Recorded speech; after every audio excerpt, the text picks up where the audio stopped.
ಅಣ್ಣ, ಚಿತ್ರೋದ್ಯಮದ ಬೆಳವಣಿಗೆಗಳಿಗೆ ಯಾವತ್ತೂ ಸ್ಪಂದಿಸ್ತೀರಾ, ಗಮನಿಸ್ತೀರಾ? ಆಗ್ತಾ ಇರುವಂತ ಇಲ್ಲ ಆಗುತ್ತೆ. ಇವಾಗ ಏನು ಮಾಡಕ್ಕಲ್ಲ, ಯಾಕಂದ್ರೆ ಹಣೆ ಬರ ಅಂತ ಒಂದು ಇರುತ್ತೆ.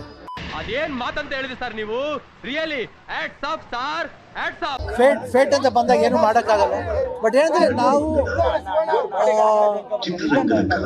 ನಾವೇನಾಗುತ್ತೆ ಇವಾಗ ಏನೇ ಮಾತಾಡಕ್ ಹೋದ್ರು ಮನೆ ನೋಡ್ತೀರ, ಡಿಸ್ಟರ್ಬಿಂಗ್ ಮಾಡ್ತೀಯಾ? ನಾವು ಏನ್ ಮಾಡ್ತೀವಿ ಸರಿನಾ ಅಂತ ನಾವ್ ಯೋಚನೆ ಮಾಡ್ತೀವಿ. ಅದು ಬಿಟ್ರೆ ನಾವ್ ಏನ್ ಹೇಳಕ್ಕಾಗಲ್ಲ. ಯಾಕಂದ್ರೆ ನಾನು ಕಣ್ಣೆದ್ರಿಗೆ ಇದ್ರೆ ಶೂಟ್ ಮಾಡಿ ಸಾಯಿಸ್ಬಿಡ್ತೀನಿ. ಇರಿಟೇಷನ್ ಕಣ್ರಿ, ಕಳ್ಸಿ ಆಚೆ. ನೋವಾಗುತ್ತೆ, ಯಾಕಪ್ಪ ಹಿಂಗಾಯ್ತು ಅಂತ ಬೇಸರ ಆಗುತ್ತೆ. ಆ ಫ್ಯಾಮಿಲಿಗಾಗಲಿ ಇಲ್ಲ ದರ್ಶನ್ ಅವ್ರ ಫ್ಯಾಮಿಲಿಗಾಗಲಿ ಎಲ್ಲರಿಗೂ ಅಷ್ಟೇ.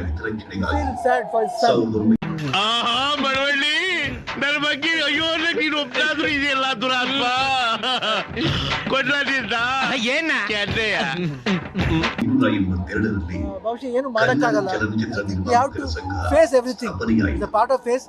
ನೋಡೋಣ, ಅದು ಇವಾಗ ಆಲ್ರೆಡಿ ಅವರು ಇದೇನಿದೆ ಇನ್ವೆಸ್ಟಿಗೇಷನ್ ನಡೆದಾಗಿದೆ. ಏನಾಗಬೇಕು, ನ್ಯಾಯ ಎಲ್ಲಿದೆಯೋ ಅದು ಖಂಡಿತ ಆಗೇ ಆಗುತ್ತೆ ಅಷ್ಟೇ. ಇನ್ಮೇಲೆ ಏನು ಹೇಳಕ್ ಇಷ್ಟಪಡಲ್ಲ. I think it only thing is fate. ಮತ್ತೆ ಭೇಟಿಯಾಗೋಣ. ನಮಸ್ಕಾರ. ಇದು ಮನಸ್ಸಿಗೆ ನಾಲ್ಗೆಗೆ ಮಧ್ಯ ಇರೋ ಫಿಲ್ಟರ್ ತೆಗೆದಾಕ್ಬಿಡುತ್ತೆ, ಒಳಗಿರೋದೆಲ್ಲ ಹೊರಗೆ ಬರುತ್ತೆ. ನನ್ನ ಪ್ರಕಾರ ಇದೇ ಗಾಡ್ ದೇವ್ರೇ.